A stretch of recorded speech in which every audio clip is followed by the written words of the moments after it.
Welcome to the Garden Like a Guru Show, and I'm your host, Tyhson, Banighen, a permaculture instructor, and I'm just in love with gardens. And this is my co-host, Sarah Bradshaw, the one and only garden guru.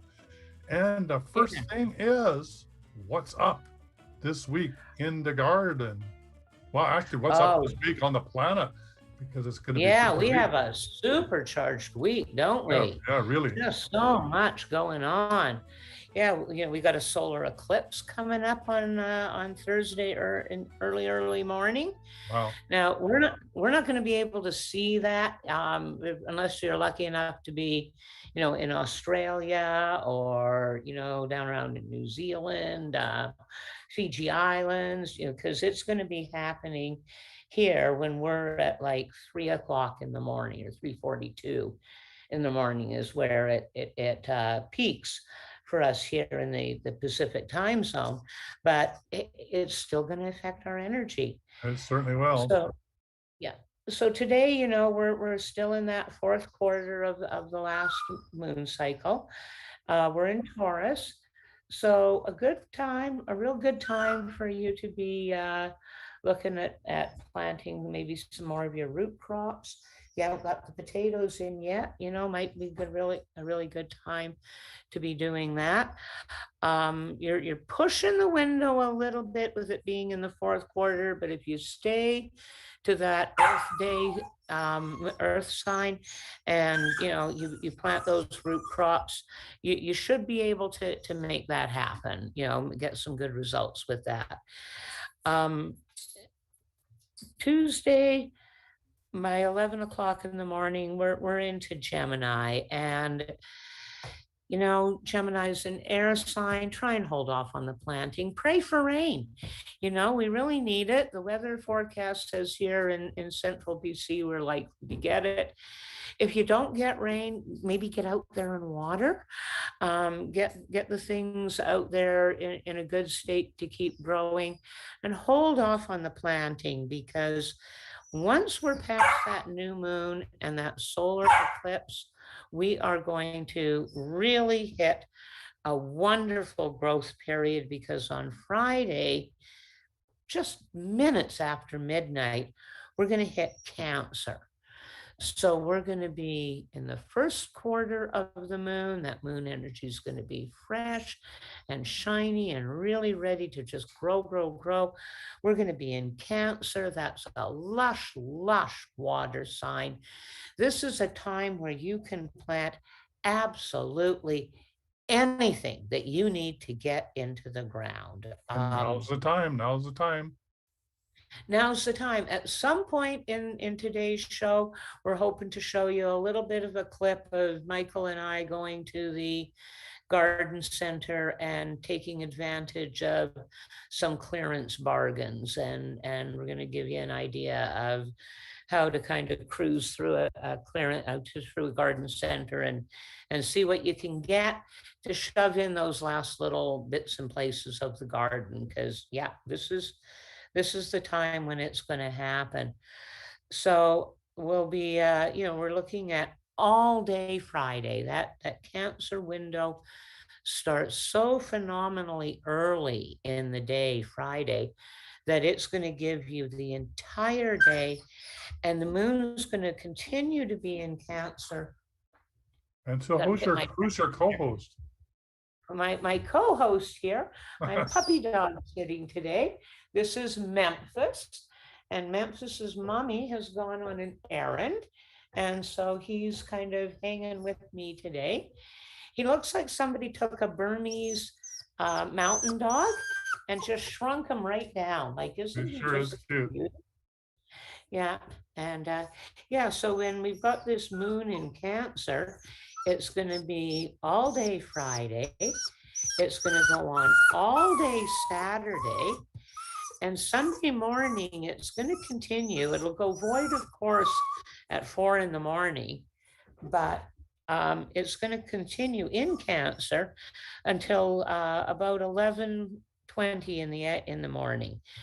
So if you get up and get something going right away on Sunday morning, and you kind of continue that energy through the void, of course, it'll do good. Now, yeah, I know it goes void, of course, at 4 in the morning, and not many of us are going to be up getting things going that early. But if how committed are you? I've had times in my life where that's been, yeah, okay, I'll do it because it'll give me another 5 hour window, and then I can have a nap.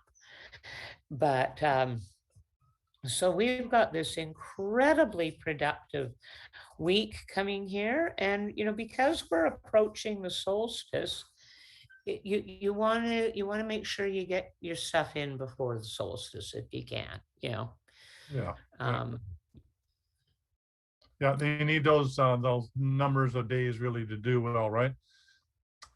And I yeah, guess in the Edmonton area now is your time when you're really, and north of that, here's the time that you're really getting able to get things on the ground, eh? absolutely. A lot of my northern garden forums that I'm on, and my northern garden friends jumped the gun because it looked like they were having a lovely, lovely spring, and things were warm and the ground was ready to go. And then they got that late May snowfall, that early June frost. You often with the northern climes, you often have to wait that full first week of June before you can Right. safely get your tender things into the garden. Stuff like your cabbages and cauliflowers, go ahead and plant them. Dust the snow off them. They'll just keep right on growing. They're hardy to 8 degrees below freezing, but Hmm. not so with anything else. So Right.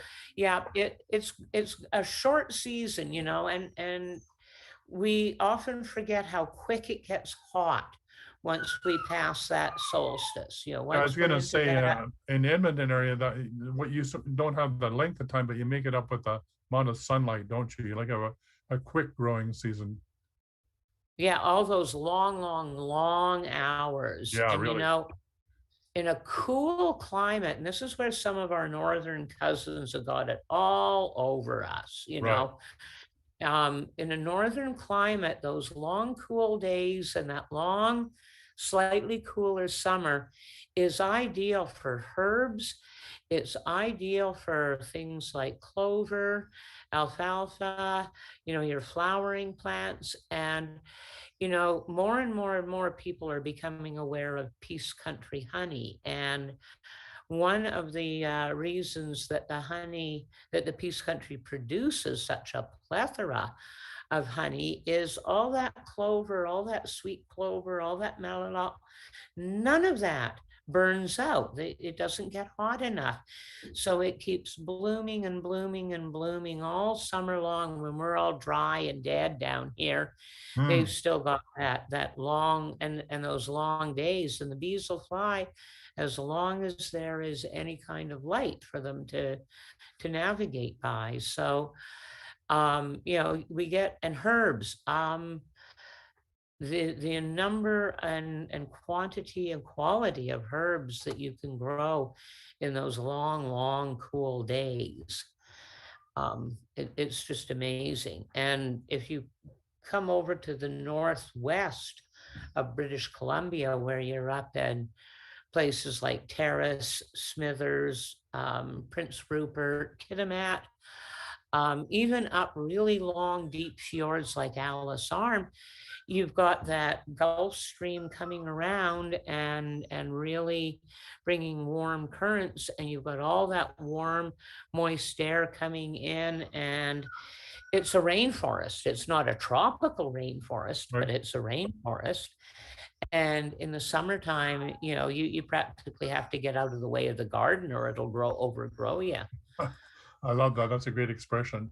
The image is Yeah. wonderful, right? Getting overgrown in Yeah. the garden.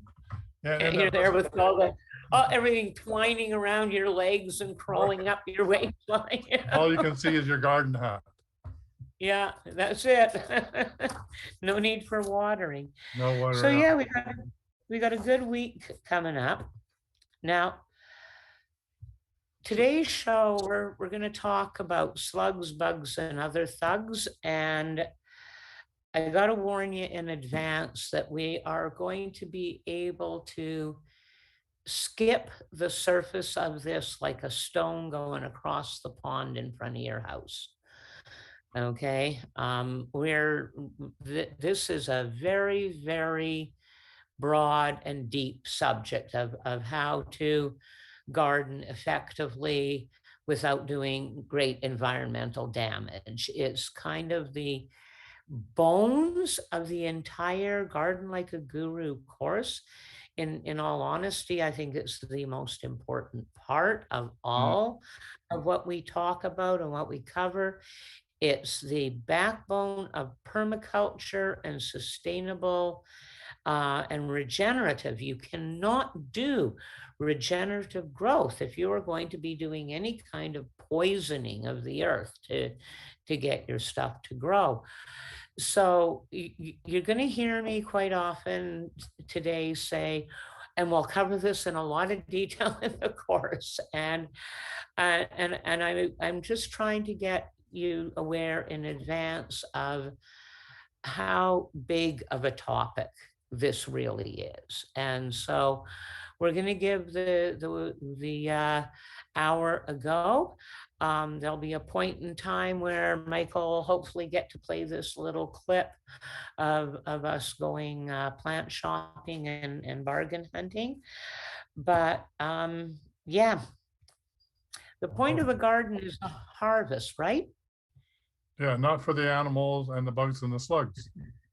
No, no, not at all. And so you want to get your food before the critters do. And right now I'm watching a beautiful slope of wild strawberries come ripe, and I'm getting nary a one. And the reason I'm getting nary a one is that we have Mummy and Daddy Raven, who live nearby, getting out there at the crack of dawn and eating those berries at a degree of semi-ripeness that is far greener than I can personally manage.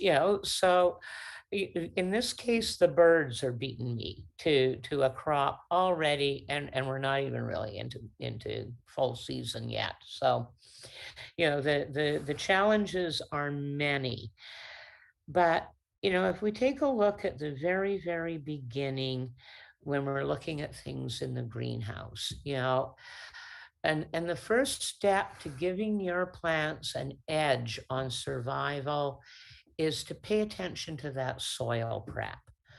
You know, don't feed them heavily when they're new little babies and seedlings. They need to grow those roots. They need to get a little bit of a system developed before you can pour the food to them.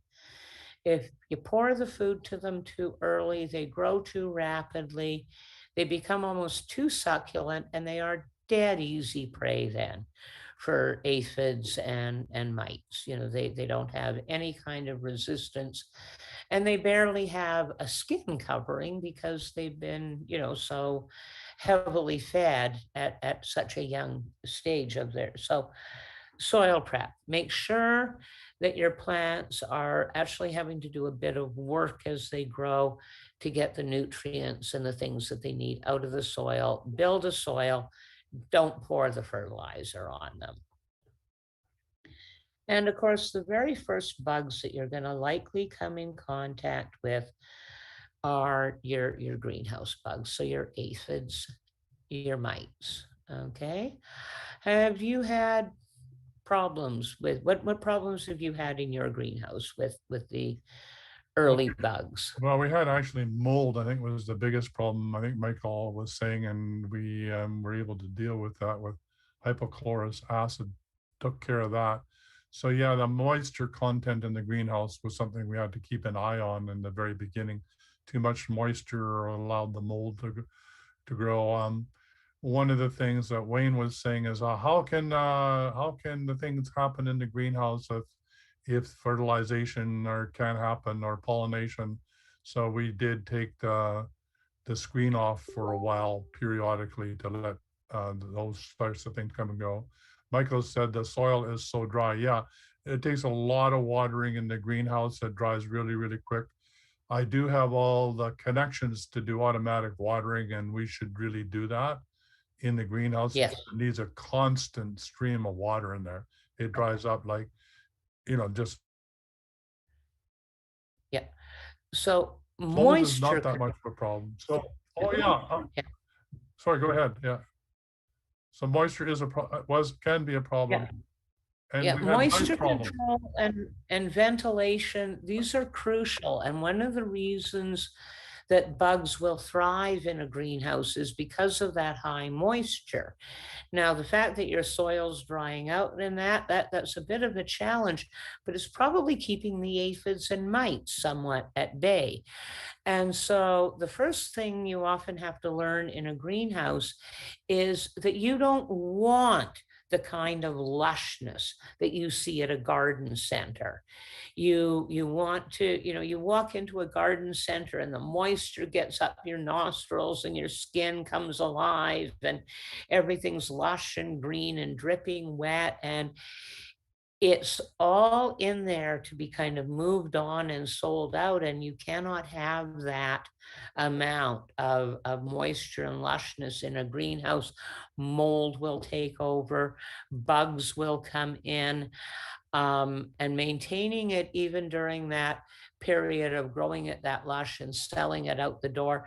Greenhouse people are in a constant race against those bugs. So yeah, not letting your greenhouse get too wet is actually important. And so the ventilation really matters. Not keeping things too terribly wet really matters. But that moist, protected environment, your first bugs that you're going to probably be dealing with are going to be the mites, the spider mites, and the aphids.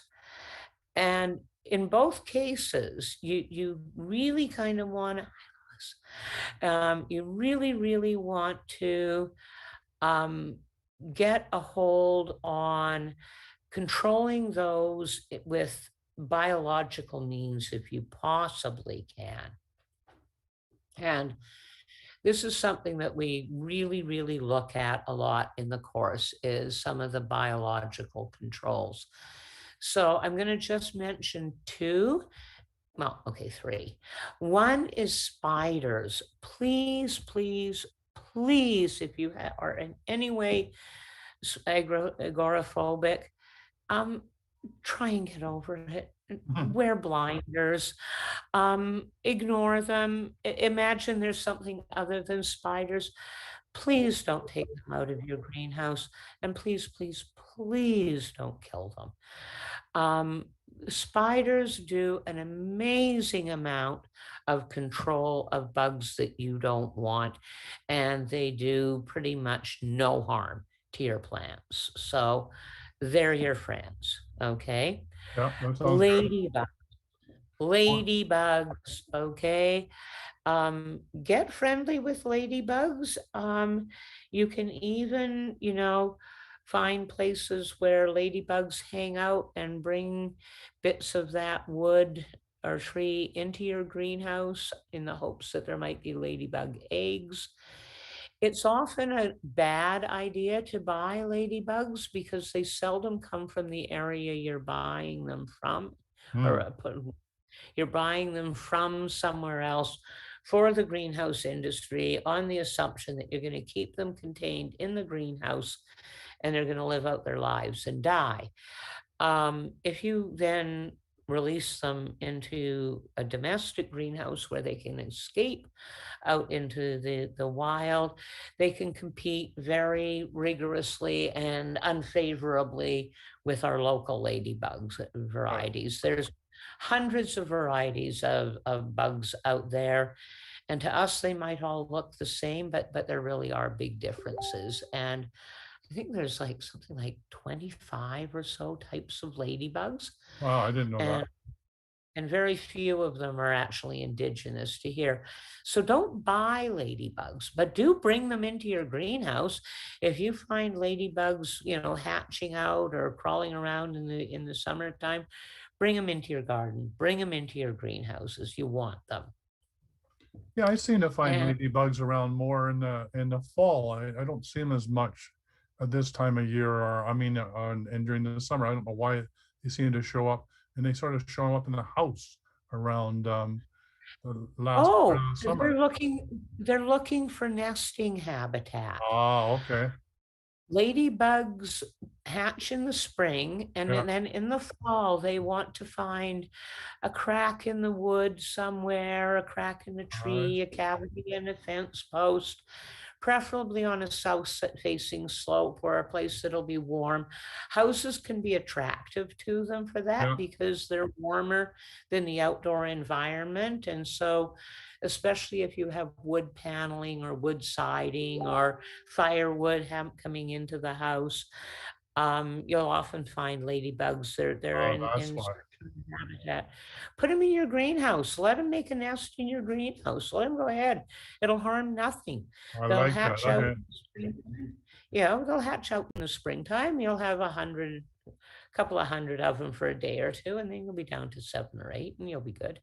That sounds You great. know, Okay, yeah, we got a plan. Ladybug plan.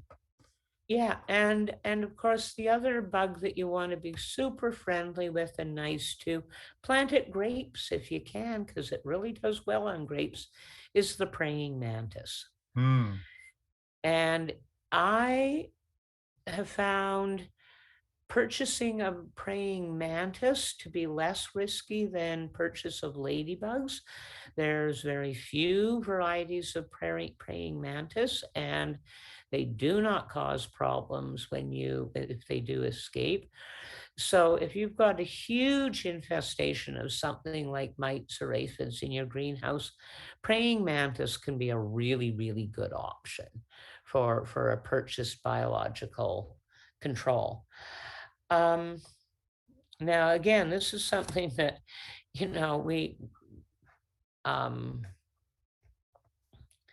um, the, there's so much about insect and thug and bug control that has to do with careful monitoring, making sure your plant's needs are being met, companion planting, and this is the sort of thing that we kind of walk you through step by step by step. And so we're going to move on from greenhouse because we could really spend three sessions on greenhouse alone. But those are going to be kind of your biggest hassles. And then from greenhouse, you're going to go into transplanting out. And when you're transplanting out, one of the biggest considerations you have to give is what's in your soil. Okay. Now, Tyson, have you ever encountered cutworms? Uh, you mean the ones that are sort of like around and uh, I'm trying to think about cutworms. I don't know that. There's the ones that, you put your cabbage plant in the ground And then they just cut and them off of the roots. yeah, you come out the next morning and they're standing up, but they're looking funny. And the next morning, they're maybe not even standing up, but they're wilted and they're dead. And there's a little ring right around near the top of the soil. Right. So is it Yeah. true that copper mesh works around that? Yeah, there's a couple of things that work. One of the easiest, believe it or not, is a paper drinking straw. Oh my goodness. Okay. Yeah. Okay. So and chances are good, unless you've been gardening in your garden for a few years and working with the soil, the chances are good you're going to have cutworms. Okay. It's kind of a generic name, and it means 2 or 3 specific kind of caterpillary things. But basically, they wrap around your plant and they eat it off right at the soil level, and you got nothing and they got it all. So one of the best and easiest defenses is a paper drinking straw. You cut them into about 1.5 to 3 inches, depending on the size of your transplant. And you cut them open So they've got a slit right down one side, and you simply very gently wrap them around the stem of your plant and then plant your plant. And the cutworm then can't wrap itself around your plant. Now it's only going to, that little paper straw is going to last 3 or 4, maybe 5 days in the ground before it rots away and your plant takes off.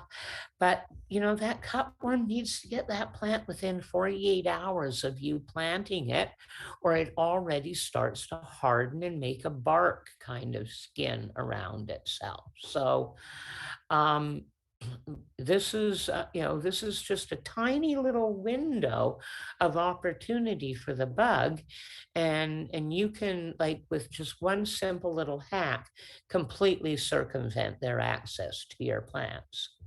So let me see if you got it. So when do you do this? When you transplant them? Yep, just as you're transplanting. And could you use plastic straws? It wouldn't rot. It I know wouldn't, we it just have would. to take it away. Well, then you're having to get down there and pry it off. And are you going to rip your plant? And, are you going to leave Right. one or two of them behind? If you do and you neglect to take it off, it's now going to not expand. It's going to choke your plant in a Right. variety of Right. ways. So, no, stay away from the plastic ones. There are even those like waxy kind of heavy duty paper alternatives Yeah. will rot down in no time at all. Right. Okay, Okay. really, it will take no time at all. So cutworms, there's one that you got to be aware of in your soil. Um, Root maggots.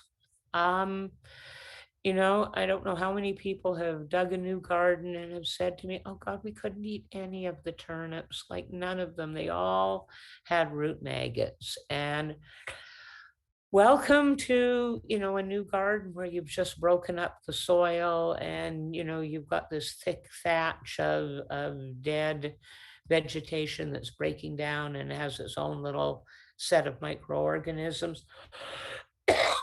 Now, root maggots seem to work their way out of the soil with decent crop rotation.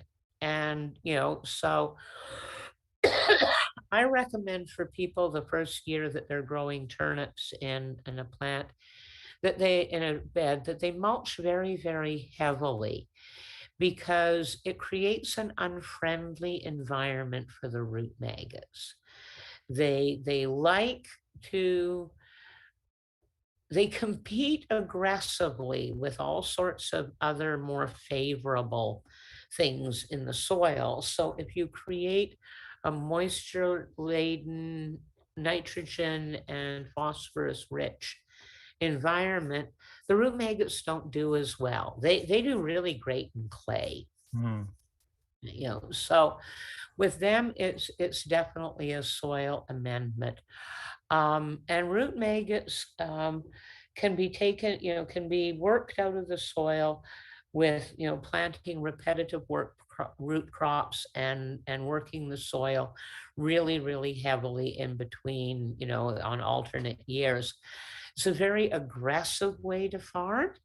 And it's one that we sort of encountered when we went from eating turnip greens as the human food, and the underground turnip crop was largely animal food. Right. So in that scenario, what happens is a farmer breaks a field and he plants it with turnips, feeding his family all summer long with the lush turnip tops, which they just repeatedly harvest and eat, and they never stop producing. Then in the fall, he just field harvests all those turnips, puts them someplace to root cellar for the winter, and feeds them to the animals over the course of the winter. It didn't matter if they had root maggots in them, it wasn't a consideration. But sometime in the in periods of sort of famine and low crops, the eating of the turnip root was done almost more as a survival thing than a choice thing. But then turnip became a really important crop in our world, not because we love to sit down and eat turnips, but because about 40% of other things that we eat are actually turnip. Um, a lot of what we think is candied fruit for cooking and making fruit cakes is actually made from chopped up turnip. Wow. Um, a lot of what we think is potato in our French fries is actually turnip combined with potato, because potato goes weird when it freezes and turnip doesn't. It holds better.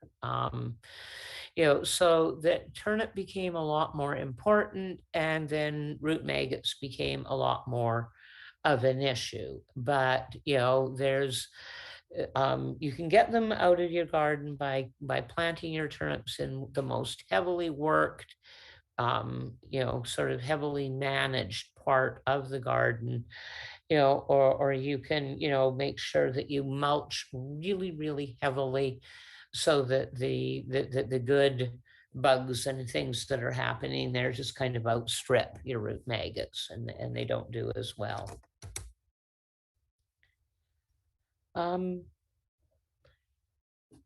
Creating an environment in the garden that helps you access your biological allies and helpers.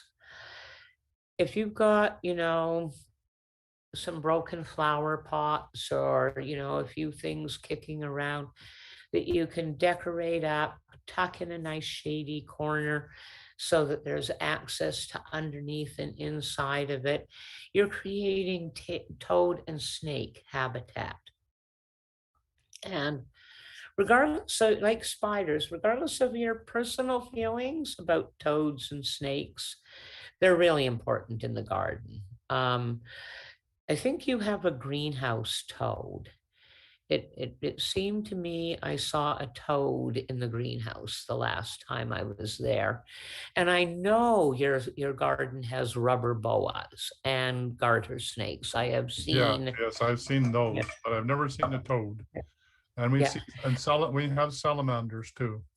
Yes, you do. Now, see, all of those are your allies. They are, you know, so important. A rubber boa will eat its weight in baby rodents while it is getting ready to lay eggs. Wow. Okay.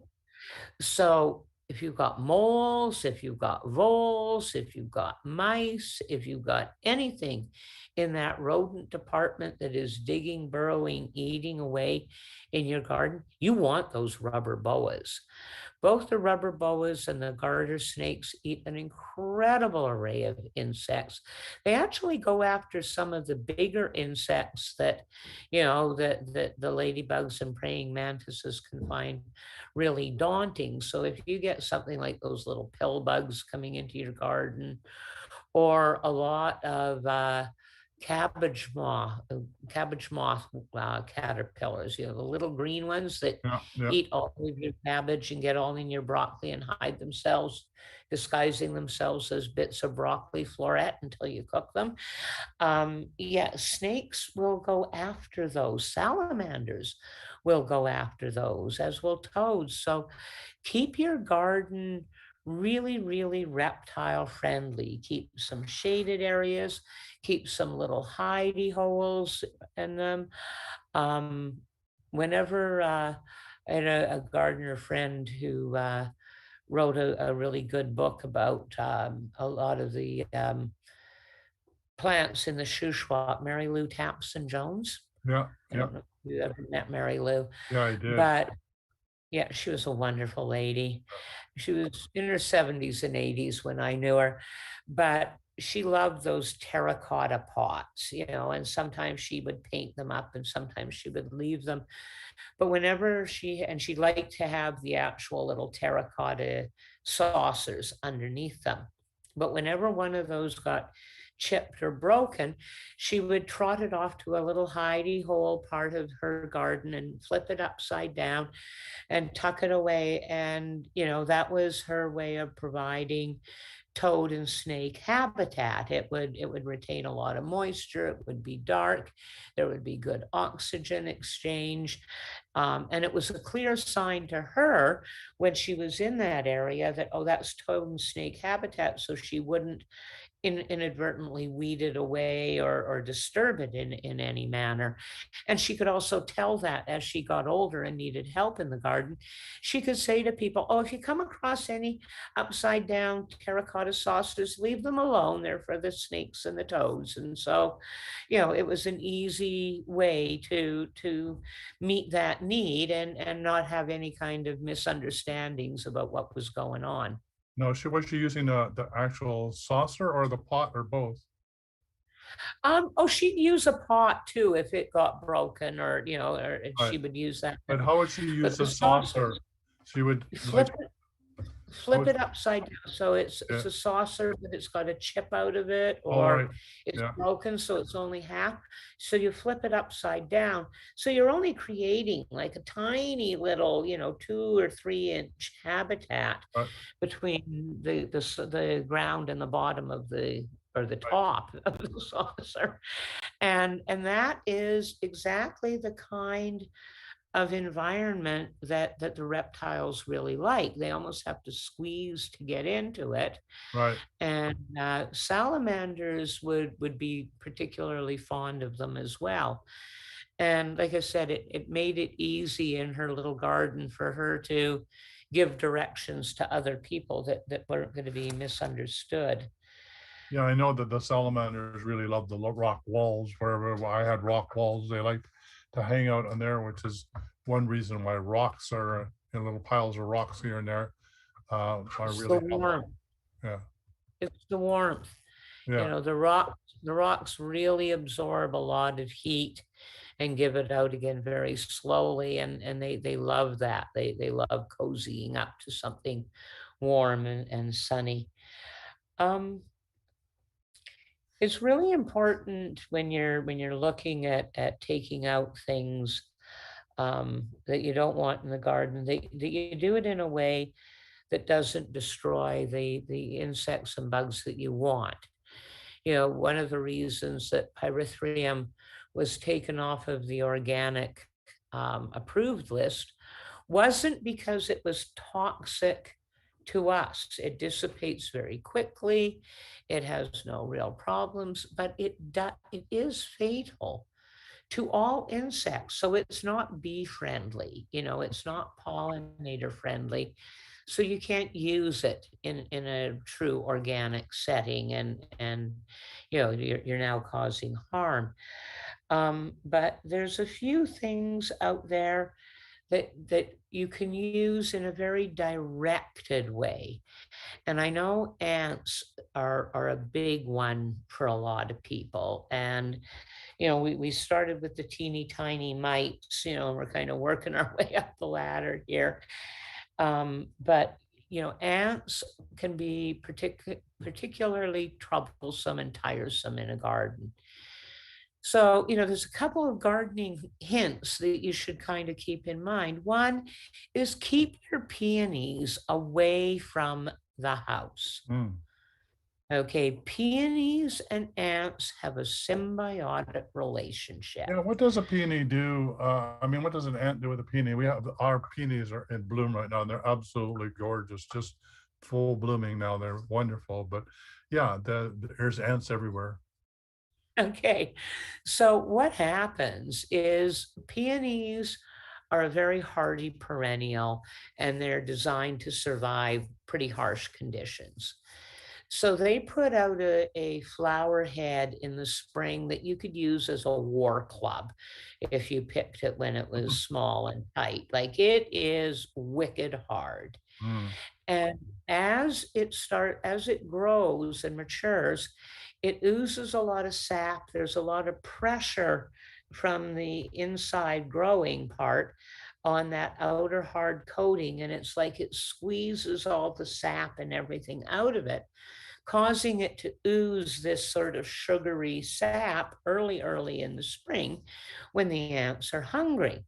So the ants swarm all over your peony bushes because they're a fabulous food source. And what they love most of all is the sugary substance, which is in its highest concentration on those on those buds.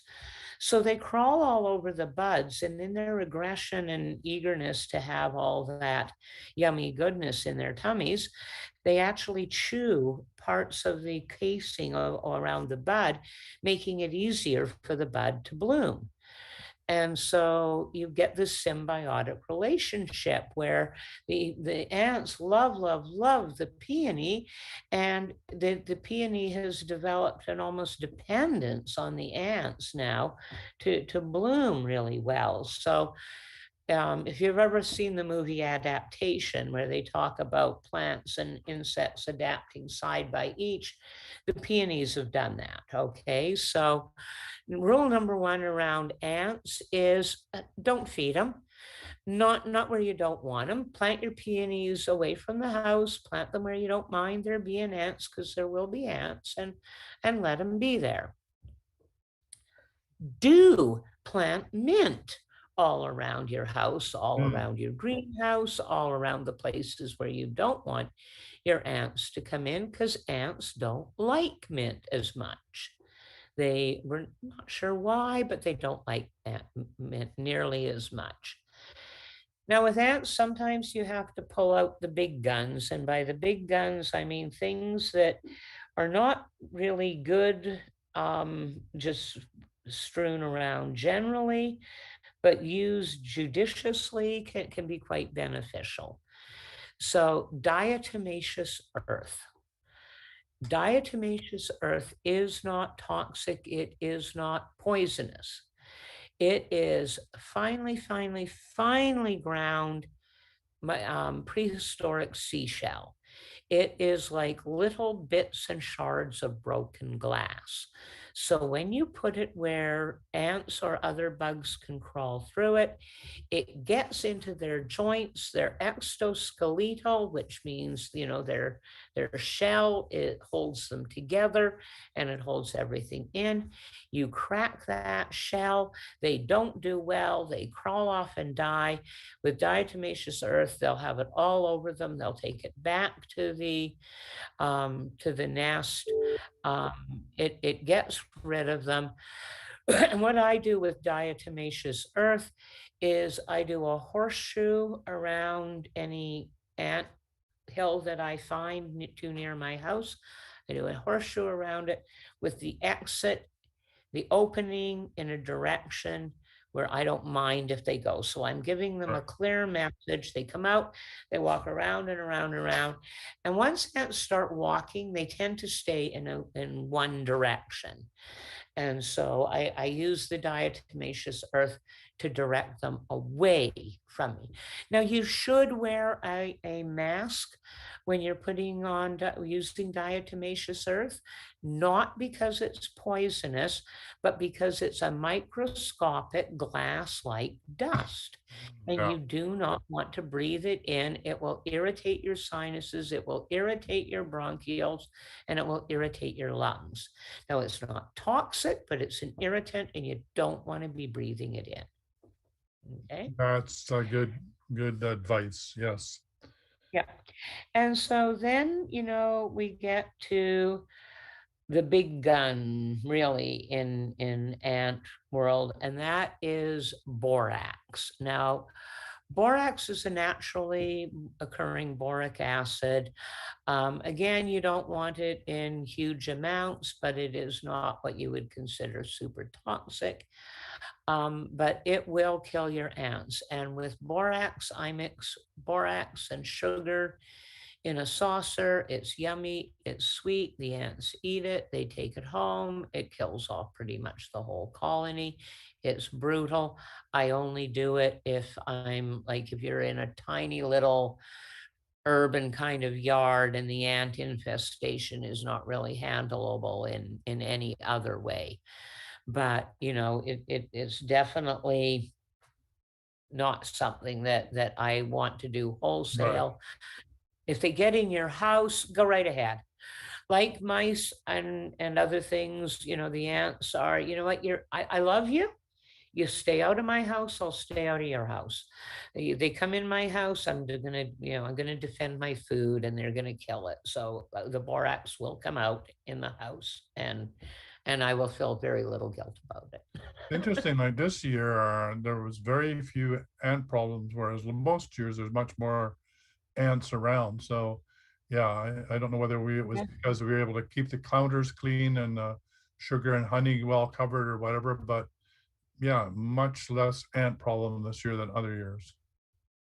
Okay, so now we've got the slug part of our slugs, bugs, and other thugs.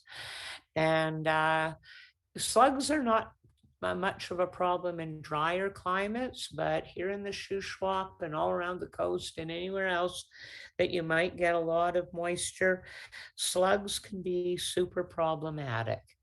Now you can put out a dish of beer or soda pop, and yeah, they will migrate to it, and you will catch a whole lot of them.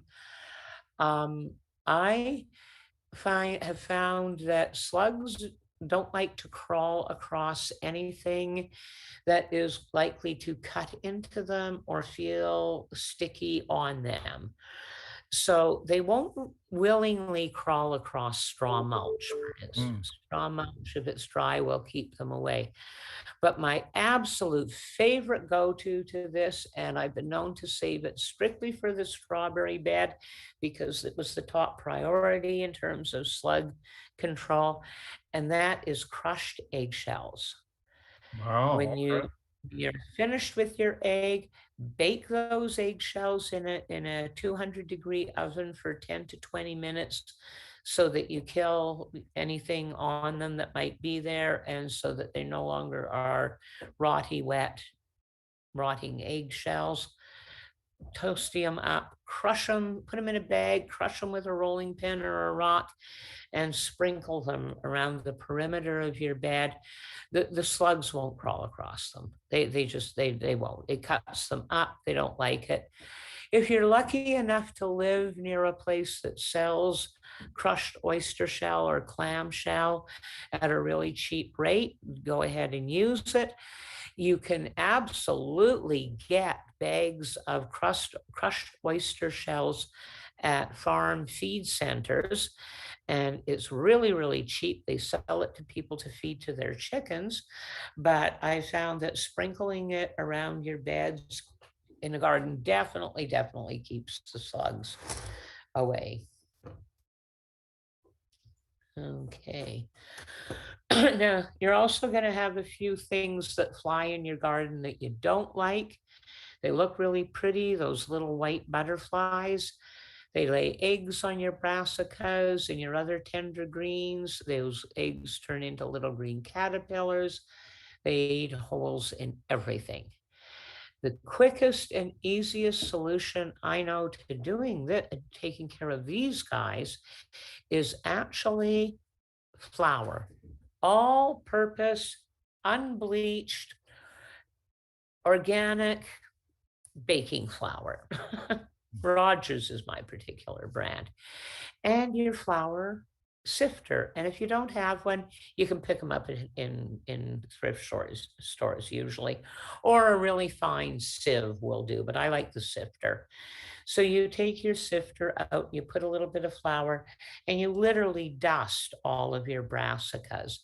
And what the flour does is it coats those little green worms and they can no longer breathe properly. They die, and you get to eat your cabbages and they don't. I like that idea. Yeah. Okay, now we're getting close to the top of the hour, so I want to go up the ladder here because, oh, before we get going on this, I'm going to talk just a bit about some really big thugs that can do damage to your garden. But before we do that, one of our garden students sent some lovely pictures of her garden, and we got thinking that it would be wonderful to encourage more of this. So we're going to have a contest, and if you take pictures of your garden and you go to the Facebook Wise Woman Seed page and you join that page and you post pictures of your garden, we'll enter you in a contest that'll allow you to win a $50 packet of Wise Woman seeds. And I'm going to mention really quickly that if we have time when we come back, we're going to talk a little bit about deer and rodents. But before we run out of time, I want Michael to have an opportunity to run that little clip about going shopping at the garden centers.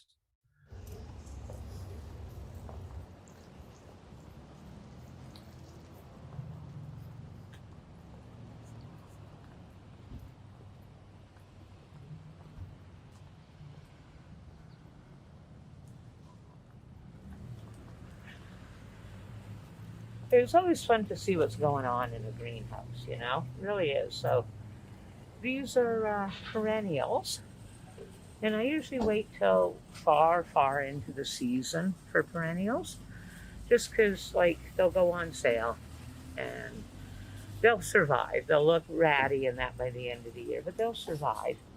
But you can save money by, you know, hanging in and waiting a bit. But then, you know, you find something like this that is Lux one, you know. But, you know, perennials, once you get them going, and this is sometimes an easier way to do it than trying to get them started from seeds. But we were talking ground cover. Mm-hmm.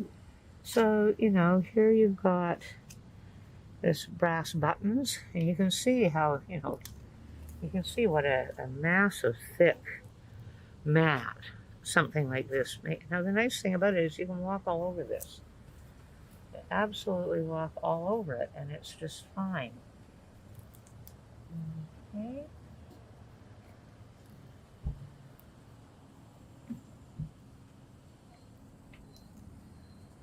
Okay, now I want to show you down here, Michael. We've got some really lovely things that can give you a head start if you're a beginning gardener.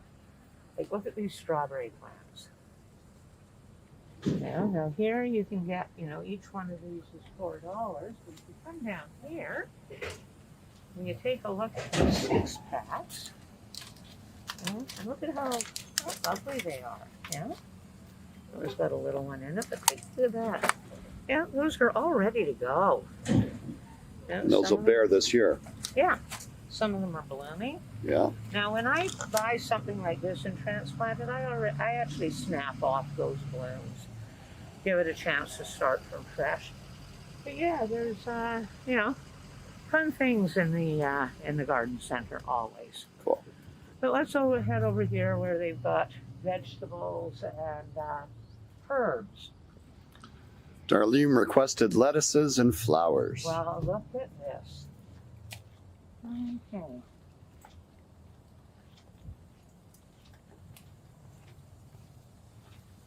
Oh my God. Yeah. Okay, so Those look better than our plants. Yeah. So these are definitely ready to go. Okay, transplanting these would be a matter of treating them really, really gently because those are giant root balls in there. And, you know, and you can see, this is why you might want to wait a bit. You know, you can see what's going on down there. You know, not everything's going to make it. And once they get desperate, prices are going to start dropping.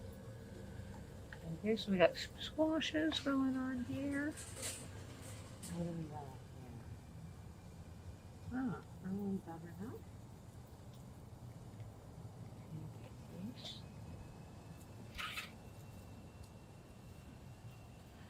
Okay, so we got mostly peppos here for squashes.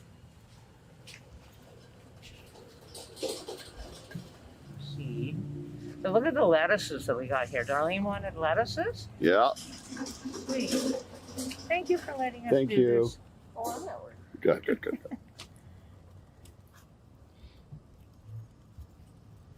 Okay, there's a nice healthy 6-pack. Cool. Look at that. Okay.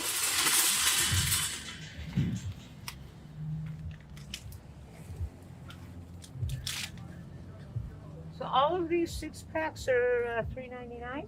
Yes. Awesome.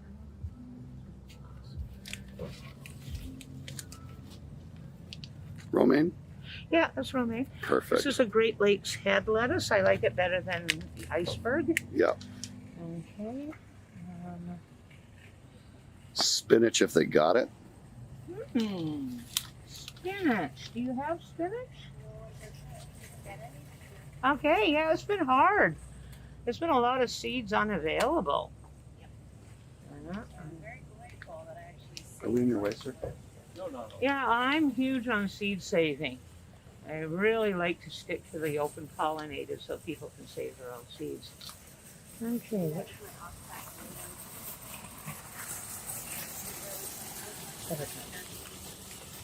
yeah. Okay, so butter crunch.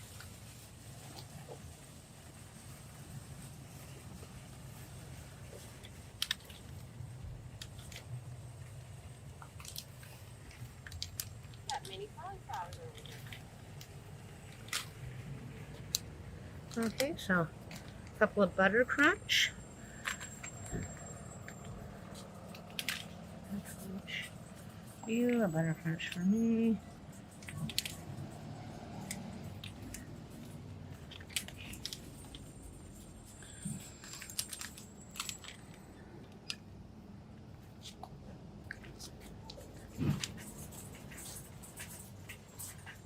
Okay. But I am looking at this rainbow chard.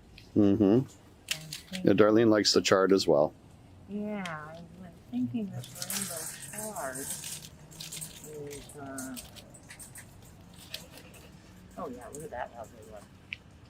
Beautiful. Okay, so we got Bright lights. bright light. Which one is this? Same thing, I think.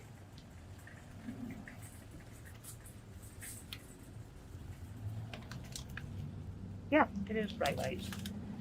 Yeah, which is good. It's what I have, so it'll just embellish.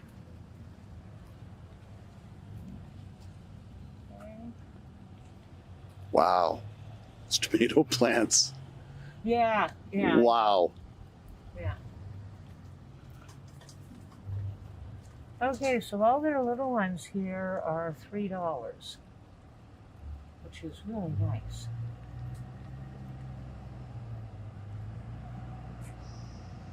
Super Sweet 100 is a lovely cherry tomato. I really like it. Try not to buy any new tomatoes. Because then you got to seed them, right? Yeah.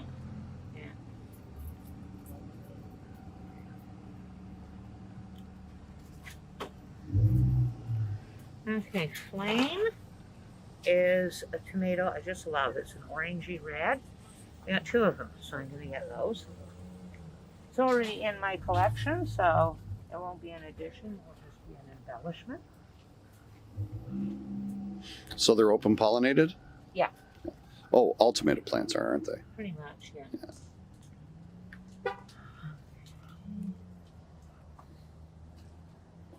Now, do you try and keep seeds from plants that you buy? Yes, I often do. Oh, so this is an interesting list. Who are you? Huh. Okay, now didn't we see herbs somewhere? Yes, back here. Let's see what they got for herbs.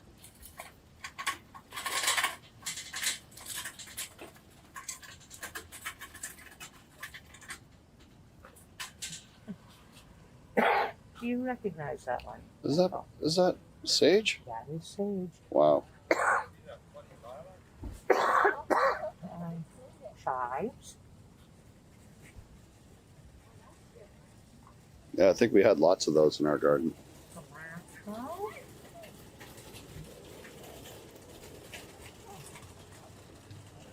Well, and that English thyme is what you were talking about trying to do his lawn in? Well, this is, I was recommending English chamomile Chamomile, right, not or thyme. creeping thyme, Creeping. but this is not quite enough of a creeper. No. The lemon thyme is a real good creeper. over. That.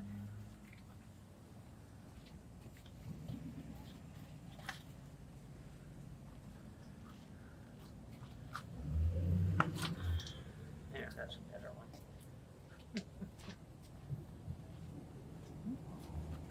Now, flowers. Oh, one of your tomatoes fell. Yeah, it's okay. Okay. I'm not gonna bother fighting with it. Yes, let's find some flowers for my Find some lovely annual wife. flowers, okay.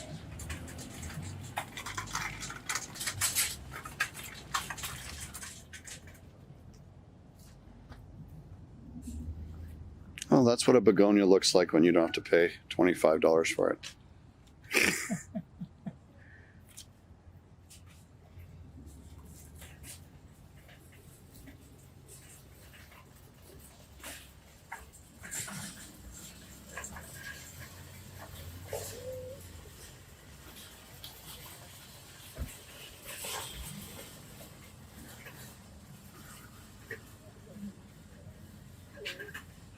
Well, you want begonias? I'm not big on begonias. No. No, thanks. I like the one that I got Wayne, or the two that I got Wayne. Okay.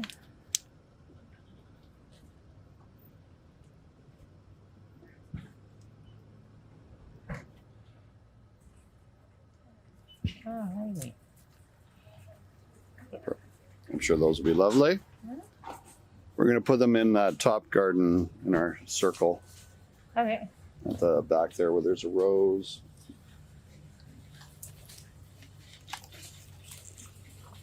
And what else? What's that orange thing? That looks kind of cool.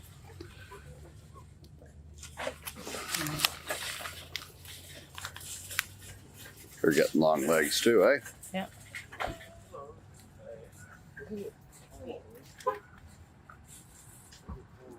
That one's growing beyond its fencing. It is, yes. It's really going in. Celosia is what these are called. Yeah. Kind of pretty. They are. They are. Let's do something for those.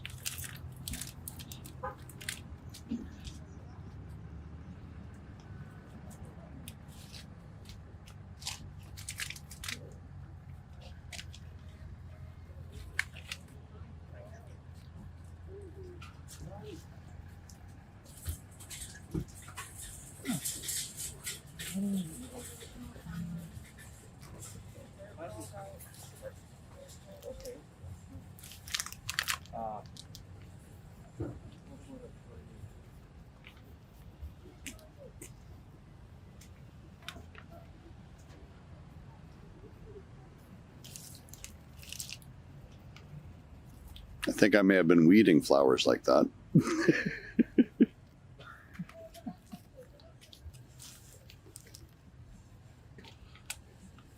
like a married one.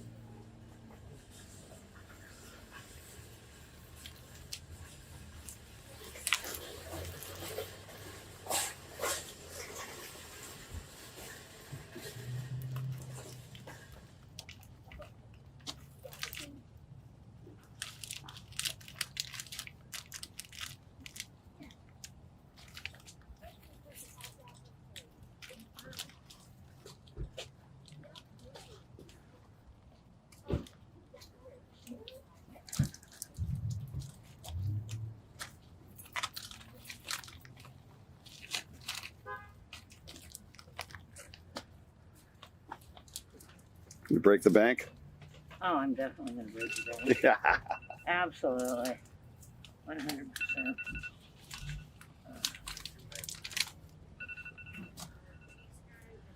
All righty. Do you think we have enough? Indeed, I do. So what do we got here? We got some lettuce. And we got lots of lettuces. We got a few tomatoes. We got some kale. We got some Bright Lights Rainbow Chard. And a variety of pretties. Pretties for the For garden. the garden. Excellent. All right, let's go pay for this. Let's go pay for this. And we're back. Okay, and I guess, we're gonna have to pick up the rest of Slugs, Bugs, and Other Thugs next week. We ran out of time, but I really wanted people to see that clip. So we'll talk more about bee-friendly controls, and we'll go on to talk about larger things like rodents, deer, other things that might come in. I think I didn't realize that we would fill the hour quite so quick, but we did. And of course, again, enter our contest, win yourself $50 worth of our seeds from Wise Women Seeds, and join us next week when we can fill in about more. All right, until next week, be healthy, wealthy, and wise, and get that garden in the ground. All righty. All right, bye Till for next now. week.